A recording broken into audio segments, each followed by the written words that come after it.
তিন নম্বরে যেটা বলবো এটা কিন্তু আগের দুইটার থেকেও আরো মারাত্মক এবং ভয়াবহ। যেটা হচ্ছে কলিজা কৃমি বা লিভার ফ্লুক, যা সবচাইতে ভয়ানক কৃমি। এরা কলিজা বা যকৃতে ক্ষত তৈরি করে, রক্ত চুষে খায়।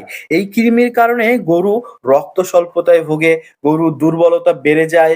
কৃমি ক্ষুদ্র হলেও এদের ক্ষতি কিন্তু বিশাল হয়ে যায়। আপনি চিন্তা করুন, যদি একটি গরুর কলিজার ভিতরে ছিদ্র করে একটি কৃমি যদি বসবাস করে, তারা যখন খাবার না পায়, কলিজা কৃমিগুলো, এরা তো আর লিভারে থাকে না যে লিভার থেকে খাবার সংগ্রহ করবে, এরা থাকে কলিজায়। কলিজা যখন থাকবে তখন এরা সেখানে কোনো খাবার পাবে না, সেখানে করবে কলিজা কামড় দিয়ে ছিদ্র করবে, ছিদ্র করে সেখান থেকে রক্ত চুষে খেয়ে তারা বেঁচে থাকবে। এতে আপনার ক্ষতিটা কয়টা হলো?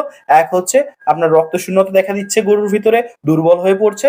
দুই হচ্ছে কলিজার ভিতরে এক্সট্রা করে ছিদ্র সৃষ্টি হচ্ছে, যা গরুর জন্য খুবই বিপজ্জনক এবং মারাত্মক হতে পারে। এবং এক্ষেত্রে দেখা যায় যখন অতিরিক্ত কলিজা কৃমিতে অ্যাটাক হয়, তখন প্রোটোজোয়া নামে একটা ব্যাকটেরিয়া অ্যাটাক করে আপনার ওই যে যে গলা, গরুর যে থুতনু রয়েছে, থুতনুর তলে বটল জোয়া হয়ে যায়। সরি, প্রোটোজোয়া না, বটল জোয়া। বটল জোয়া হয়ে এই যে থুতনুর তলে ফুলে ওঠে। ফুলে উঠলে তখন বুঝবেন এই গরুটা মারাত্মকভাবে কলিজা কৃমিতে আক্রান্ত হয়েছে। কলিজিকা কৃমির কারণে এমনকি গরু মনে করেন শুকাতে শুকাতে একবারে ফ্রেম অর্থাৎ ঢরঢরা হাড্ডি হয়ে যায়, যার ফলে গরুতে আপনি প্রফিট করা সম্ভব হয় না। এবং কি গরুর মৃত্যু পর্যন্ত টেনে নিয়ে যেতে পারে এই কলিজা কৃমি, যদি আপনার গরুর শরীরে থাকে, আপনি যদি ভালোভাবে এই কৃমি নিধন না করেন। এখন প্রশ্ন হলো আপনাদের, যে আপনারা হয়তো মনে করতে পারেন যে আমরা কিভাবে বুঝবো আমাদের গরু কোন কৃমি দ্বারা আক্রান্ত হয়েছে?